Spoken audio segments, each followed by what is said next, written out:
India 360 news पर मैं हूँ विजय आपके साथ। लोग भूले कोविड के नियम। कानपुर में बढ़ने लगा कोरोना का संक्रमण। उद्योग नगरी प्रमुख औद्योगिक एवं व्यापारिक क्षेत्र है, लिहाजा देश के हर हिस्से से लोगों का आना जाना रहता है। कानपुर जिले में भी कोरोना के सक्रिय केस बढ़ने लगे हैं और फिर भी यहाँ पर लोग कोरोना से बेखौफ हैं। शहर के प्रमुख बाजार, सरकारी कार्यालयों और अस्पतालों में शारीरिक दूरी का पालन नहीं हो रहा। जबरदस्त भीड़ मार्केट में लग रही है और लोग मास्क लगाना भी भूल चुके हैं। पुलिस प्रशासन को भी कोविड प्रोटोकॉल का पालन कराना दूभर लग रहा है और सोमवार को कई जगहों का जायजा लेकर यह रिपोर्ट तैयार की गई। और पंजाब में कोविड-19 के बढ़ते मामलों के बीच राज्य सरकार की परीक्षाएं टली, नई तारीखें जारी की गई। कोविड-19 संक्रमण के मामलों में बढ़ोतरी के बीच पंजाब सरकार ने राज्य बोर्ड की प्रस्तावित 10वीं 12वीं की बोर्ड परीक्षाओं की तारीखें आगे बढ़ा दी हैं। 9 अप्रैल से शुरू होने वाली 10वीं की परीक्षाएं अब 4 मई से 24 मई के बीच होंगी। वहीं 22 मार्च से शुरू होने वाली 12वीं की परीक्षाएं अब 20 अप्रैल से 24 मई के बीच संपन्न होंगी। और महाराष्ट्र में कोरोना के चलते नई पाबंदियां घोषित। सिनेमाघरों और रेस्टोरेंट में 50% क्षमता की अनुमति। सभी सिनेमाघर, रेस्टोरेंट और होटल 50% क्षमता के साथ संचालित होंगे और 31 मार्च तक किसी सामाजिक, सांस्कृतिक या धार्मिक आयोजन की अनुमति नहीं होगी। शादी में 50 से अधिक लोग शामिल नहीं हो सकेंगे और आवश्यक सेवाओं संबंधी दफ्तरों को छोड़कर अन्य दफ्तर 50% उपस्थिति के साथ काम करेंगे।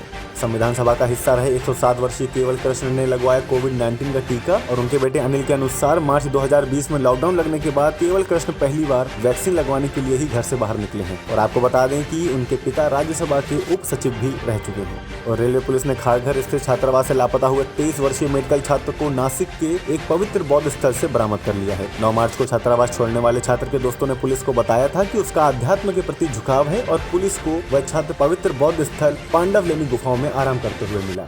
और बेंगलुरु की हितेशा चंद्रानी नामक उस महिला के खिलाफ इलेक्ट्रॉनिक सिटी पुलिस स्टेशन में एफआईआर दर्ज हुई है, जिसने जोमेटो के डिलीवरी बॉय कामराज पर मारने का आरोप लगाया था। यह एफआईआर आईपीसी सेक्शन 355, 504 और 506 के तहत दर्ज की गई है। और आपको बता दें कि यह एफआईआर कामराज की शिकायत के आधार पर दर्ज हुई है। केंद्र सरकार ने उस खबर को गलत बताया है जिसमें दावा किया जा रहा था कि सरकार ने 31 मार्च तक सभी ट्रेनें रद्द कर दी हैं। पीआईबी ने ट्वीट किया है कि यह खबर पुरानी है और रेल मंत्रालय ने 31 मार्च 2021 तक सभी ट्रेनें रद्द करने का फैसला नहीं लिया है और इस पुरानी खबर को गलत संदर्भ में साझा किया जा रहा है।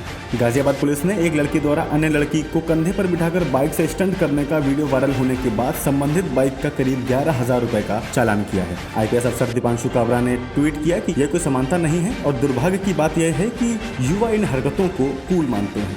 बीएमसी शिक्षा विभाग ने अपने क्षेत्राधिकारियों में आने वाले स्कूलों को आदेश जारी करके 50% विद्यार्थियों के स्कूल आने के नियम को 17 मार्च तक समाप्त करने को कहा है। विभाग ने कहा है कि शिक्षक अगले आदेश तक ई लर्निंग प्लेटफॉर्म की मदद से घर से ही क्लासेस लेंगे और शहर में कोविड-19 के बढ़ते मामलों के बीच यह आदेश दिया गया है। हैदराबाद के 7 वर्षीय विराट चंद्रा ने 6 मार्च को अफ्रीका की सबसे ऊंची चोटी माउंट किलिमंजारो के उहुरू पीक को फतह किया है। विराट के कोच भरत ने कहा है कि उन्होंने 1 महीने की ट्रेनिंग के बाद विराट को पर्वतारोहण के लिए ले जाने का फैसला किया। भरत ने कहा कि विराट में जुनून है और वह ट्रेनिंग के लिए बहुत ही ज्यादा उत्साहित था।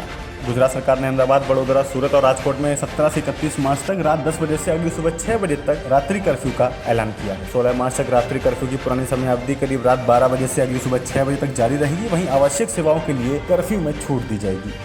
और रेल मंत्रालय ने सोमवार को बताया कि जम्मू कश्मीर में चिनाब नदी पर बन रहे रेलवे ब्रिज का आर्च बॉटम तैयार हो चुका है। मंत्रालय ने ट्वीट किया कि इसके बाद ब्रिज का आर्च अपर तैयार किया जाएगा और यह दुनिया का सबसे ऊंचा रेल ब्रिज बनने के लिए तैयार है। और आपको बता दें कि इससे पहले रेल मंत्री पीयूष गोयल ने भी ब्रिज की तस्वीरें शेयर की थी।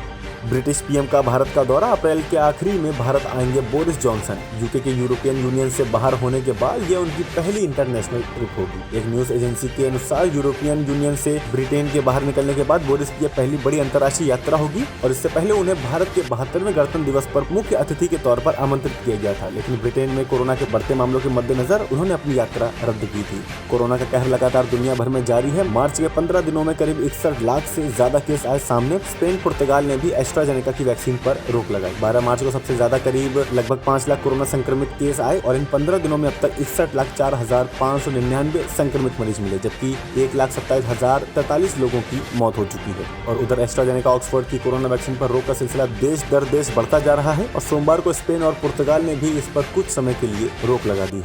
और अमेरिका में एक महीने में दूसरी बार बर्फीले तूफान ने दस्तक दी है, जिसने पिछले 140 साल का रिकॉर्ड तोड़ दिया है। कोलोराडो, वायोमिंग और नेब्रास्का समेत 6 राज्यों में 48 घंटे में 5 फीट तक बर्फ गिरी। इससे 80 से ज्यादा हाईवे बंद हुए। 2 दिन में करीब 2400 से ज्यादा उड़ानें रद्द की गई हैं। मौसम विभाग के मुताबिक आमतौर पर अमेरिका में मार्च में बर्फबारी नहीं होती और इस दौरान यहाँ का तापमान 10 से 15 डिग्री के बीच होता है। और आपको बता दें कि इससे पहले 1881 में करीब 24 इंच की बर्फबारी हुई थी। क्रिकेटर जसप्रीत बुमराह ने सोमवार को टीवी प्रेजेंटर संजना गणेशन से शादी कर ली है और शादी की तस्वीरें इंस्टाग्राम पर शेयर की हैं। और दूसरे टी20 में भारत की जीत के बाद पूर्व क्रिकेटर वसीम जाफर ने इंग्लैंड टीम के सीमित ओवरों के कप्तान ओवेन मॉर्गन को ट्विटर पर ट्रोल किया है। जाफर ने हेरा फेरी फिल्म का एक मीम शेयर किया और आपको बता दें कि भारत ने इंग्लैंड को 7 विकेट से हराया था। स्पोर्ट्स अथॉरिटी ऑफ इंडिया ने बताया कि तमिलनाडु की भवानी देवी ओलंपिक्स के लिए क्वालिफाई करने वाली पहली भारतीय तलवारबाज बन गई है। 8 बार की रांची चैंपियन भवानी ने हंगरी की राजधानी बुडापेस्ट में आयोजित विश्व कप के दौरान टोक्यो ओलंपिक्स के लिए कोटा हासिल किया और 12वीं वरीयता प्राप्त Bhavani adjusted official ranking method के जरिए क्वालिफाई हुई है। तीसरे टी20 में भारत को 8 विकेट से हराकर इंग्लैंड ने सीरीज में 2-1 की बढ़त बना ली है और अंतर्राष्ट्रीय क्रिकेट में भारत के खिलाफ इंग्लैंड की यह 99वीं जीत है। भारत के खिलाफ अंतर्राष्ट्रीय क्रिकेट में सर्वाधिक जीत के मामले में वेस्ट इंडीज के साथ इंग्लैंड दूसरे स्थान पर पहुंच चुका है और ऑस्ट्रेलिया ने भारत के खिलाफ सर्वाधिक करीब 132 अंतर्राष्ट्रीय मैच जीते हैं। और एक शख्स ने पुलिस को कॉल करके कहा है कि कोविड-19 के बढ़ते मामलों के बीच अगर नरेंद्र मोदी स्टेडियम में जारी भारत इंग्लैंड की टी20 सीरीज को रद्द नहीं किया गया तो वह आत्मदाह कर लेगा। पुलिस मामले की जांच कर रही है और गौरतलब है कि भारत इंग्लैंड के बीच शेष 3 टी20 मैच दर्शकों के लिए खेले जा रहे हैं। और इसी के साथ में गुजरात क्रिकेट एसोसिएशन ने बताया है कि अहमदाबाद में नरेंद्र मोदी स्टेडियम में भारत और इंग्लैंड के बीच होने वाले अगले 3 टी20 मैचों के दौरान दर्शकों की एंट्री नहीं होगी। गुजरात में कोविड-19 के बढ़ते मामलों के बीच यह फैसला लिया गया है और जीसीए उपाध्यक्ष धनराज नथवानी के मुताबिक टिकट खरीद चुके दर्शकों के पैसे भी वापस किए जाएंगे।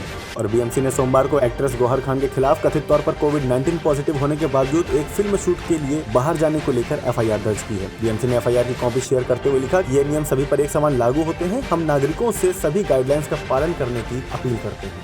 आमिर खान ने छोड़ा सोशल मीडिया, कहा मैंने दिखावा बंद करने का फैसला किया है। अभिनेता आमिर खान ने जन्मदिन की शुभकामनाओं के लिए फैंस को धन्यवाद देते हुए सोशल मीडिया पर एक पोस्ट किया है जिस पर उन्होंने सोशल मीडिया छोड़ने की खबर दी है। और TV reality show big boss 14 की प्रतिभागी रही जैस्मिन भसीन ने सोमवार को मुंबई में पेपराजी द्वारा मास्क निकालने को कहने पर उन्होंने कहा कि मैं मास्क नहीं निकाल सकती, मेरा आज ही चालान हुआ है। इस दौरान जैस्मिन ने पेपराजी को चालान स्लिप भी दिखाई। हालांकि बाद में जैस्मिन ने मास्क नीचे कर तस्वीरें भी खिंचवाई।